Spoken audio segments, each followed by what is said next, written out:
Assalamualaikum warahmatullahi wabarakatuh. Innal hamdalillah nahmaduhu wa nasta'inuhu wa nastaghfiruh wa na'udzu billahi min shururi anfusina wa min sayyiati a'malina. May yahdihillahu fala mudhillalah wa may yudlil fala hadiyalah. Asyhadu an la ilaha illallah wahdahu la syarikalah wa asyhadu anna Muhammadan abduhu wa rasuluhu la nabiyya ba'dah. Allahumma sholli ala Muhammad wa ala ali Muhammad. Qala Allah ta'ala fi kitabil karim, ya ayuhan nasu ubudu rabbakum alladzi khalaqakum walladzina min qablikum la'allakum tattaqun. Shadaqallahul alim. Bapak-bapak jamaah salafus sholihin yang dimuliakan Allah Subhanahu wa taala. Waktu begitu cepat berlalu. Tidak terasa bapak-bapak yang hadir pada malam hari ini usianya sudah ada yang 40 tahun, 50, bahkan sudah di atas usia Rasul, usia bonus. Sesuai dengan firman Allah, kullu nafsin dha'iqatul maut, setiap yang bernyawa pasti akan merasakan mati. Dan mati tidak mesti harus menunggu tua, tidak harus melalui sakit. Kapanpun dan dimanapun kita harus siap menghadapi kematian. Alhamdulillah kita bersyukur kepada Allah SWT hingga saat ini masih diberi nikmat sehat. Sehat itu mahal dan baru terasa kalau kita sedang diuji sakit. Saat ini di luar sana ratusan saudara-saudara kita sedang menghadapi sakaratul maut. Alhamdulillah, mari kita jaga kesehatan kita masing-masing walaupun usia sudah di atas 50 tahun dengan menjaga pola makan kita. Malam ini ada hidangan, tapi mari kita makan dan minum secukupnya sesuai dengan firman Allah, wa kulu wasrobu wa la tusrifu innahu la yuhibbul musrifin. Kamu makanlah dan minumlah, tapi jangan berlebihan. Sungguh Allah tidak menyukai orang-orang yang berlebihan. Insya Allah makanan kita halal dan thayyib, kita akan sehat. Mari kita jaga pola gerak kita walaupun usia sudah di atas 50 tahun. Mari olahraga itu perlu yang teratur, terukur sesuai dengan umur kita masing-masing. Bapak-bapak yang sudah terbiasa kalau pagi jalan sehat bersama pasangannya, monggo dilanjutkan karena dengan sehat kita akan semangat. Mari kita jaga pola pikir kita dalam hidup ini, tidak perlu stres ya. Kita hadapi hidup ini apa adanya. Wa makaru wa makarullah wallahu khairul makirin. Kita punya rencana dan Allah pun juga punya rencana. Dan yang pasti terjadi adalah rencana Allah, karena Allah ada sebaik-baik perencana. Kita hanya berikhtiar, berusaha, disertai doa, hasil kita serahkan kepada Allah SWT. Alhamdulillah kita juga menjaga pola tidur kita. Sudah usia-usia pensiun, tidur 7 jam sehari cukup, 8 jam sudah lebih dari cukup. Jadi kita tidak merasa bahwa usia kita itu 30% hanya untuk tidur. Jadi kalau bapak-bapak sekarang usianya 60 tahun, itu 20 tahun sendiri hanya untuk tidur. Makanya tidur itu harus bisa nyaman sehingga bangun tidur dalam keadaan sehat, tidak linu-linu. Itu pengaruh dari tempat tidur itu sangat berpengaruh nih bapak-bapak. Jadi kenapa orang-orang desa sana di kampung-kampung usianya panjang dan tidak dengkean boyok? Karena tidurnya di ambek, bahkan di tikar seperti ini lebih bagus daripada tidur di spring bed tapi pernya sudah lembek. Jadi kalau kita punya spring bed sudah lembek, itu kontur tubuh kita akan berpengaruh terhadap kesehatan. Makanya lebih baik spring bed yang pernya kuat, atau yang istilahnya spring bed untuk usia lansia itu bagus, atau di tempat tidur bawah dengan kasur yang tipis. Mari kesempatan hidup ini kita selalu agar setiap aktivitas kita bisa bernilai ibadah ya. Masih diberi oleh Allah menikmati udara segar ini, karena pada dasarnya wa ma khalaqul jinna wal insa illa liya'budun. Allah tidak menciptakan jin dan manusia kecuali hanya untuk beribadah kepada Allah Subhanahu wa taala. Alhamdulillah kita juga masih diberi nikmat yang luar biasa, yaitu nikmat Islam dan iman kita. Mari ini terus kita jaga, kita pertahankan hingga kita nanti dipanggil Allah dalam keadaan Islam, dalam keadaan akhir hidup yang baik, dalam keadaan berserah diri, insya Allah husnul khotimah. Amin ya robbal alamin.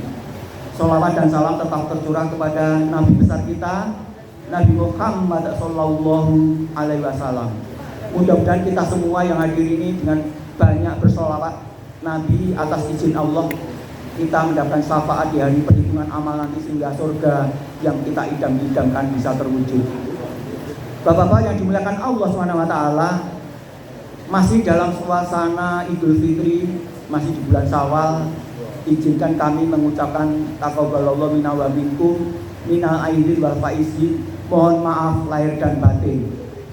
Tadi sudah disampaikan oleh Ustadz Abbas bahwa dosa itu ada dua nih. Dosa kepada Allah SWT, baik dosa besar maupun dosa kecil, baik yang kita sengaja maupun tidak, insya Allah itu akan terhapus menjadi bersih bagaikan bayi yang terlahir dari ibunya. Kalau kita Ramadan kemarin berpuasa 1 bulan penuh mengharapkan ridho dan pahala dari Allah Subhanahu wa taala. Man shoma Ramadana imana wa ihtisaban ghufira lahu ma taqaddama min dzambih. Barang siapa yang puasa di bulan suci Ramadan dengan penuh iman dan mengharap ridho Allah Subhanahu wa taala, maka Allah akan menghapus semua dosa-dosa yang telah lalu. Mudah-mudahan dosa kita kepada Allah sudah terhapus dengan puasa Ramadan kemarin. Tapi dosa sesama manusia seperti yang kita lakukan pada malam hari ini, yaitu tradisi halal bihalal. Ini tradisi yang baik yang patut kita lestarikan. Di luar sana, di luar Indonesia tidak ada tradisi sesudah Ramadan mudik kemudian dilanjutkan dengan halal bihalal. Itu tidak ada, hanya ada di Indonesia dan sebagian di Malaysia. Tapi tradisi yang baik ini sudah ada sejak sebelum RI merdeka. Bahkan zaman kerajaan, zaman Mataram, itu sang raja setiap akhir Ramadan selalu mengumpulkan punggawa-punggawa untuk saling maaf-memaafkan. Kalau punggawa ngesot di hadapan raja, dan itu sudah terbiasa sebelum RI merdeka. Dan itu dilanjutkan oleh presiden pertama kita, Insinyur Soekarno. Kebiasaan yang baik untuk bersilaturahmi sesudah Ramadan dilanjutkan dengan maaf-maafan. Itu dilanjutkan presiden kita dengan seluruh jajaran kabinetnya, hingga sekarang ini luar biasa sambutan masyarakat Indonesia, dan ini adalah kebiasaan yang baik yang perlu kita lestarikan. Bapak-bapak yang dimuliakan Allah SWT, mari kita yang hadir pada malam hari ini untuk berusaha sesuai kemampuan kita masing-masing agar kita berakidah Islam yang benar, berusaha berislam dengan sungguh-sungguh sesuai dengan firman Allah di surat Al-Baqarah, ya ayyuhalladzina amanu dkhulu fis-silmi kaffah wa la tatabi'u khutuwati syaiton innahu lakum aduwwum mubin. Wahai orang-orang yang beriman, bertakwalah kepada Allah dan hendaklah kamu berislam dengan sungguh-sungguh, dan janganlah kamu mengikuti langkah-langkah setan, karena setan itu adalah musuh nyata bagimu. Kemudian Allah menegaskan lagi, mari kita jaga diri kita, keluarga kita, pasangan kita, anak cucu keturunan kita agar terhindar dari sentuhan api neraka. Ya ayyuhalladzina amanu qu anfusakum wa ahlikum naro. Wahai orang-orang yang beriman, jagalah dirimu dan keluargamu dari sentuhan api neraka.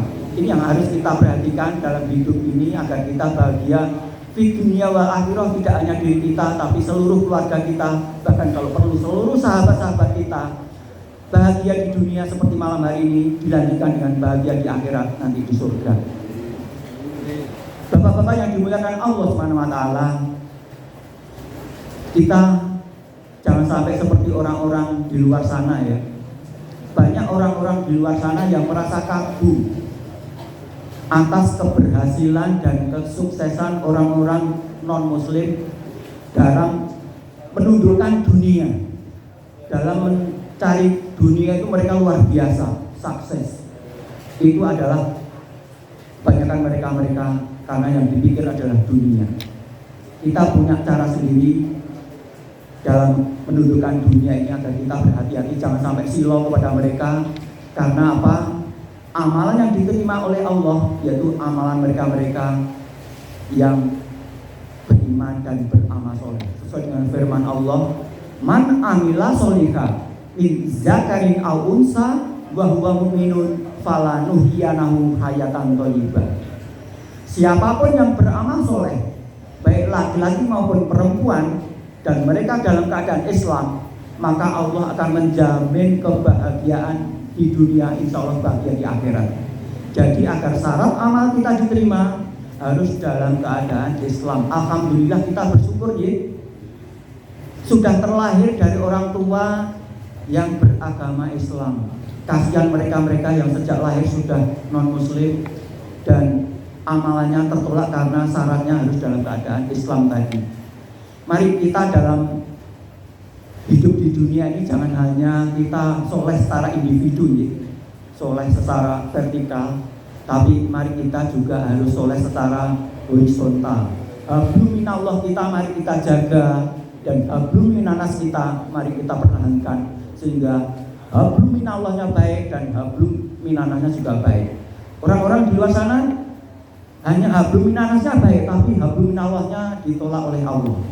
Mari kita yang hadir pada malam hari ini agar seimbang antara hablum minallah dan hablum minanas. Ada banyak tanda-tanda di dalam Al-Quran maupun hadis, karena waktunya terbatas. Paling tidak mereka mudah-mudahan kita semua termasuk ya. Ada 10 tanda orang-orang yang hablum minallahnya baik dan juga hablum minanasnya baik.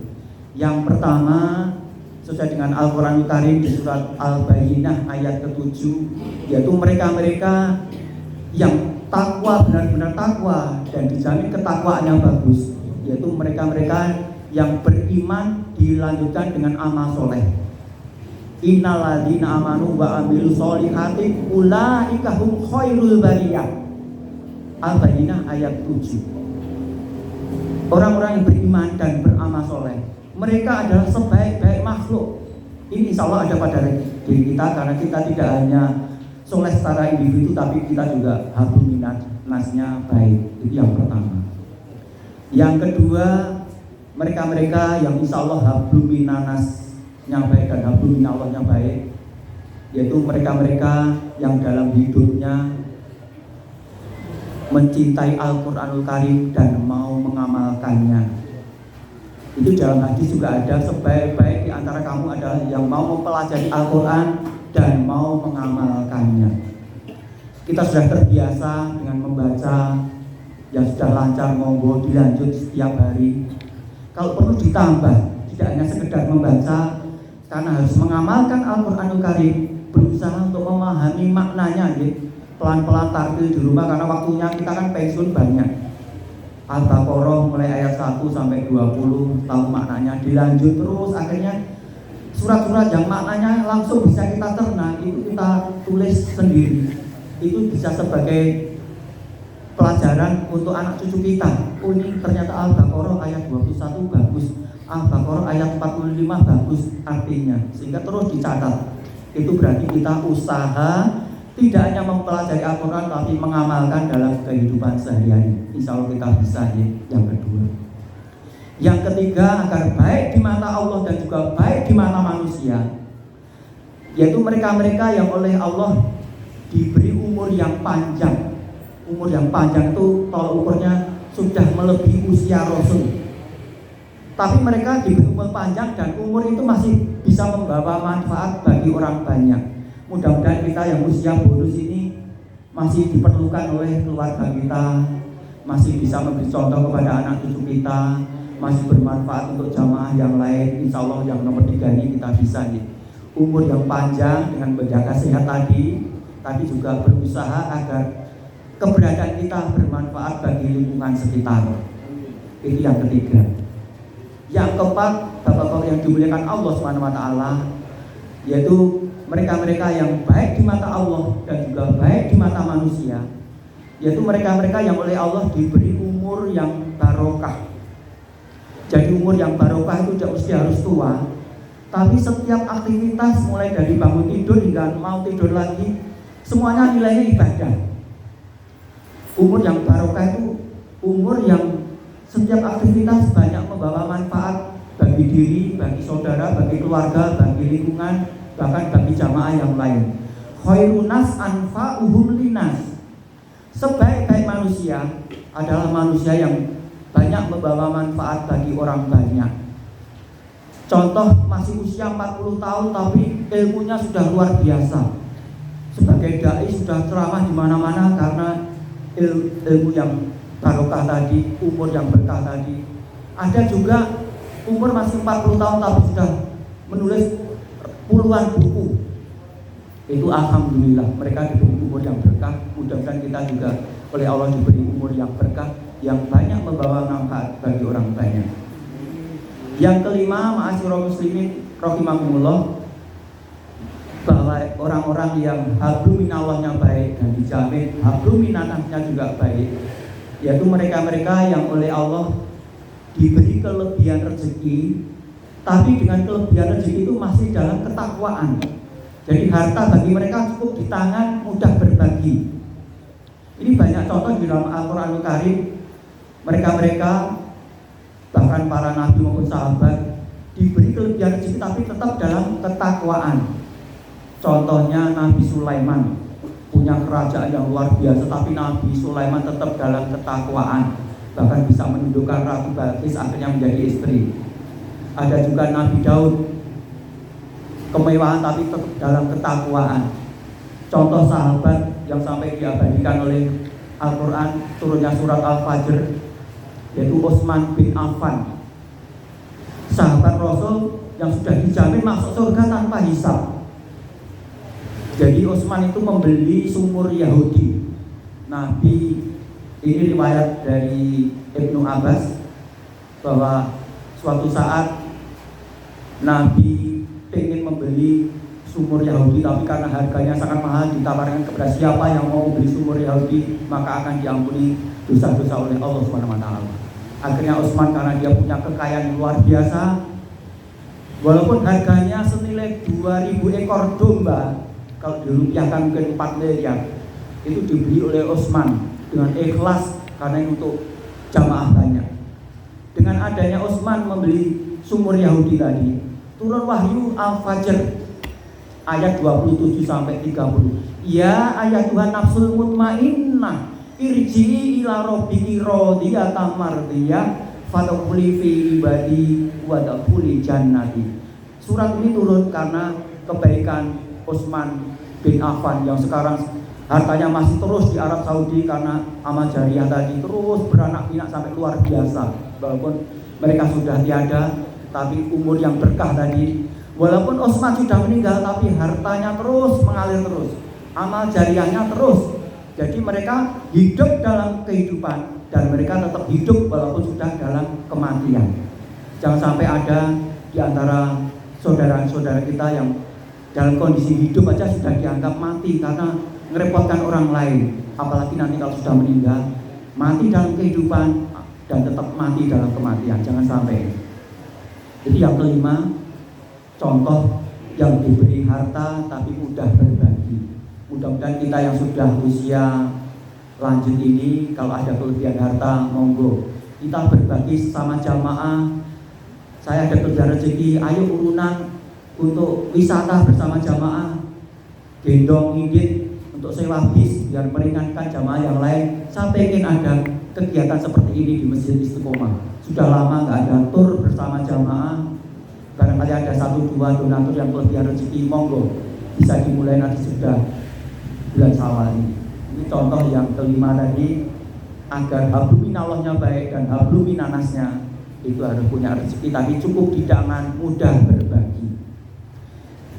Bapak-bapak yang dimuliakan Allah SWT, yang keenam, agar kita dinilai Allah baik di mata Allah maupun sesama manusia, mari kita dalam hidup yang hanya satu kali ini untuk selalu Dua hal ini jangan sampai ditinggalkan. Sabar dan syukur itu seperti mata uang yang tidak bisa dipisah.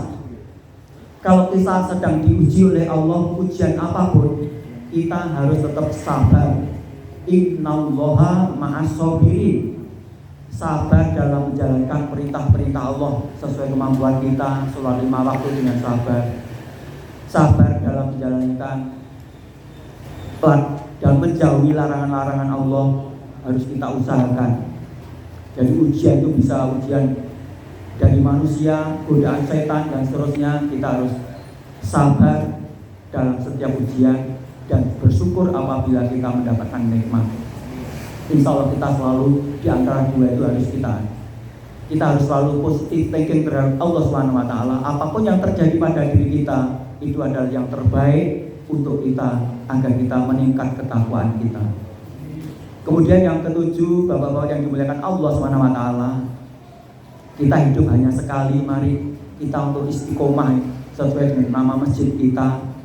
Yang ketujuh, mari kita berusaha semampu kita agar kita bisa mengikuti sunnah-sunnah Rasul. Sunnah Rasul hadis itu ribuan, banyak sekali. Tapi paling tidak yang rutin kita laksanakan 7 harian sunnah Rasul, insya Allah kita bisa. Karena sudah banyak waktu di rumah, nanti jam 9 sudah mulai sare, sehingga jam 2 kita bisa bangun malam atau setengah 3. Nggak usah pakai beker, sudah bangun sendiri karena punya kewajiban mendekatkan diri kepada Allah, sholat tahajud. Kalau waktunya mepet, ya 2 rakaat, 1 witir, tapi rutin istiqomah. Monggo. 7 sunnah Rasul. Yang kedua, setelah selesai tahajud jangan tidur, Bikir menunggu sampai waktu azan tiba. Terus bikir subhanallah walhamdulillah wala ilaha illallah wallahu akbar. Atau baca Quran 1 ayat 1 halaman. Kemudian azan subuh kita berjamaah ke masjid. Itu kenapa sholat subuh berjamaah itu sangat diperlukan. Kalau bisa tidak ada udzur harus, tapi sebenarnya sunnah tapi wajib kalau bisa. Karena apa? Baru 2 rakaat qobliyah subuh nilainya melebihi dunia seisinya. Sesudah sholat, apalagi sholat subuh itu disaksikan oleh malaikat yang lainnya. Kemudian sudah sholat subuh jangan langsung pulang, nunggu waktu dulu. Kita sudah terbiasa untuk sholat duha 2 rakaat. Itu sudah 5 sunnah Rasul. Kemudian kita sebelum pulang kita sedekah di kotak infak yang sudah disediakan. Kalau sudah pensiun ya mungkin 2.000 tiap hari. Yang masih rezekinya banyak 5.000 setiap hari itu bagus. Karena sedekah yang rutin di awal itu luar biasa di mata Allah SWT. Kemudian mari kita juga ikuti sunnah Rasul untuk menjaga hati kita agar selalu dalam keadaan bersih, suci dengan istighfar. Dengan istighfar insya Allah hati kita selalu dalam keadaan bersih. Ini yang ketujuh, menjaga 7 sunnah harian Rasul. Yang kedelapan, Bapak-bapak yang dimuliakan Allah SWT, agar kita di mata Allah baik dan di mata manusia juga baik, mari kita setiap mendirikan sholat, terutama sholat wajib, untuk berusaha bisa khusyuk. Karena apa? Sholat yang khusyuk itu bisa mencegah perbuatan keji dan mungkar. Inna sholata tanha anil fahsya'i wa munkar. Sholat yang khusyuk insya Allah bisa mencegah perbuatan keji dan mungkar. Jadi sholat yang khusyuk itu sholat yang tidak tergesa-gesa, sholat yang tumakninah, sholat yang merasa bahwa Allah melihat kita. Kalau kita tidak bisa melihat bahwa Allah yang melihat kita, sehingga kita hati-hati dalam bertindak. Kemudian kita juga khusyuk di luar sholat, karena waktu itu ya 24 jam sehari. Di luar sholat kita tetap merasa diawasi oleh Allah SWT. Kemudian berusaha setiap bacaan sholat kita memahami maknanya. Mulai dari Al-Fatihah itu kita meresapi artinya. Allahu Akbar pada saat ruku, ya Allah yang maha besar ampuni. Sujud, ya Allah yang maha tinggi ampuni kami. Saat duduk di antara 2 sujud kita memahami maknanya sehingga benar-benar di saat tahajud itu bisa meneteskan air mata karena kita minta 8 doa untuk dunia dan akhirat. Minta ampunan, minta rahmat agar bisa masuk surga, minta diampuni semua dosa-dosanya, minta ditinggikan derajat kita, minta dimudahkan rezeki kita, minta disehatkan kita, sehat lahir dan batin, dan minta petunjuk jalan yang lurus, ihdinas siratal mustaqim. Ini doa di antara dua sujud. Itu yang ketujuh, mudah-mudahan kita bisa berusaha setiap mendirikan sholat, apalagi sendirian ya. Kemudian yang ke-8, yang ke-9 ya, tadi yang ke-8 sholat khusyuk. Yang ke-9, mari kita yang hadir pada malam hari ini untuk bisa meniru contoh sahabat-sahabat Rasul dalam hal jihad fisabilillah. 10 sahabat Rasul yang sudah dijamin masuk surga, mereka itu jihad fisabilillah dengan harta, dengan jiwa. Mari kita berusaha jihad di jalan Allah sesuai kemampuan kita. Jihad dengan harta kita, monggo yang punya kelebihan harta, mari kita jihad dengan ilmu kita untuk berbagi dengan sesama, jihad dengan tenaga kita untuk membantu. Karena apa? Dari 10 yang dijamin masuk surga tadi, 3 diantaranya itu kaya raya, termasuk Utsman itu dijamin masuk surga. Kemudian ada Zubair, itu juga kaya raya, dijamin masuk surga. Kemudian ada Abdurrahman, itu juga dijamin masuk surga. Yang dijamin masuk surga yang lainnya adalah sahabat-sahabat Rasul, ya terutama Abu Bakar, Ali, Umar, kemudian mantunya sendiri itu si Ali ya, mantunya ya. Kemudian ada Zaid, ada Said, dan masih banyak lagi. Jadi 10 sahabat Rasul yang dijamin masuk surga, semuanya jihad fisabilillah sesuai dengan kemampuan kita. Kalau kita bisa berjihad dengan ilmu, monggo. Dengan harta lebih baik, monggo. Dengan tenaga, monggo. Dan yang terakhir, agar kita baik di mata Allah maupun sesama manusia, mari dalam hidup ini untuk istiqomah. Istiqomah itu ajak teratur seperti nama masjid kita. Kenapa? Istiqomah, terutama istiqomah dalam ibadah dan amal soleh tadi. Jadi hidup ya diulang-ulang sejak Nabi Adam, bahkan sebelum Adam diciptakan. Ya kehidupan itu ya 24 jam sehari ya. Pagi, siang, sore, malam, nanti pagi lagi. Pagi, siang, sore, malam, pagi lagi. Mari, karena dunia ini teratur, kita juga dalam ibadah dan beramal berusaha untuk teratur. Contohnya 7 sunnah Rasul tadi, itu insya Allah bagus. Kemudian kita berusaha agar setiap mengawali kegiatan baca basmalah. Mau berangkat kerja biar gak kecelakaan di jalan, mau sepeda motor atau mau jalan, baca bismillah. Kemudian dengan selamat alhamdulillah. Itu sudah nilainya ibadah. Jadi mudah-mudahan kita bisa istiqomah sesuai kemampuan kita, karena kita itu Allah tahu kemampuan kita. Seperti tadi, la yukallifullahu nafsan illa usaha. Surat Al-Baqarah 286 tadi. Allah tidak membebani seseorang melainkan sesuai dengan kesanggupannya. Jadi Islam itu tidak memberatkan, tapi mari kita berusaha berislam sesuai kemampuan kita, agar berislam yang kafah tadi, agar anak cucu turunan kita terhindar dari sentuhan api neraka. Mari kita amankan keluarga kita dengan Islam yang benar, mendidik yang baik. Demikian mungkin yang bisa kami sampaikan. Mohon maaf kalau ada kekurangan. Wabillahi taufiq wal hidayah. Wassalamualaikum warahmatullahi wabarakatuh.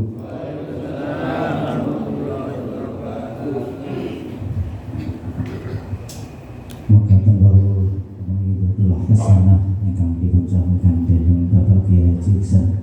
Mikro sangat menambah keilmuan kita dan menjadikan ilmu yang bermanfaat.